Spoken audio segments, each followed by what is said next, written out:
వాళ్ళని వక్రీకరించడం అలవాటైపోయింది. ఇప్పుడు బేసిక్గా ఒకటే లెక్క, ఒక కామన్ సెన్స్తో ఆలోచిద్దాం. ఇక్కడ ప్రభుత్వం జగన్దే కదా ఉంది. షర్మిల ఫోన్ ట్యాపింగ్ తెలంగాణ వాళ్ళతో ఎందుకు చేయించాలి? షర్మిల ఫోన్ ట్యాప్ చేసిందని ఎవరు ధృవీకరించారు? వీళ్ళు రాశారంతే ఈనాడులో జ్యోతులు. ఆవిడకి డౌట్ ఉందండి, ఏమన్నా ఎవరి జడ్జిమెంట్ ఇచ్చారు అది ఫైనల్ గా? షర్మిల ఫోన్ ట్యాప్ చేసిన పోనీ 680, 700 అన్నారు కదా, లిస్ట్ లో ఉందా? లేదు కదా. నాకు ఒక ఆడియో కాల్ పంపించారు వైవి సుబ్బారెడ్డి అంది కదా, దాంతో రికార్డు చేశాను అప్పుడే చెప్పారు కదా అవతల రికార్డు చేసింది అనేసి. ఆయన అప్పుడే వివరణ ఇచ్చేసాడు కదా. ఆడియో కాల్ ఎవడు కూడా దీంట్లో పంపించరు బేసిక్ గా. సమస్య ఆవిడ మాట్లాడినవి అవతల రికార్డు చేసి పంపించింది అందులో.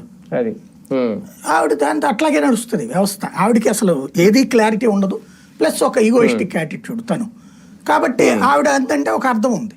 కానీ ఇక్కడ దీంట్లో అయితే ఏం కనిపించకపోయినా ఇక్కడ బేసిక్ ఒకటే, ఒక మనిషిని గురించి ఇప్పుడు మనకి స్కూళ్ళల్లో చదివేటప్పుడు గుర్తుంటే కనుక మన పక్కనున్న ఫ్రెండ్స్లో ఎవరికన్నా ఒకరి మీద కోపం ఉందనుకోండి, వాడి గురించి మనకి నెగిటివ్ చెప్తూ ఉంటాడు, లేదా ఒక మాస్టర్ గురించి అయినా సరే.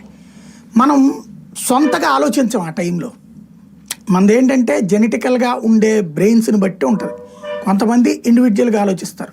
100కి 70-80% మంది. మీరు ఎక్కడ ఎందుకు సిగ్నల్ లైట్ దగ్గర నుంచోండి, ఫ్రంట్లో ఉన్న వాళ్ళందరూ అట్లాగే బ్రేక్ వేసుకుని ఉంచున్నారు అనుకోండి, గ్రీన్ పడ్డ వెనకాలోడు కూడా కదలడు.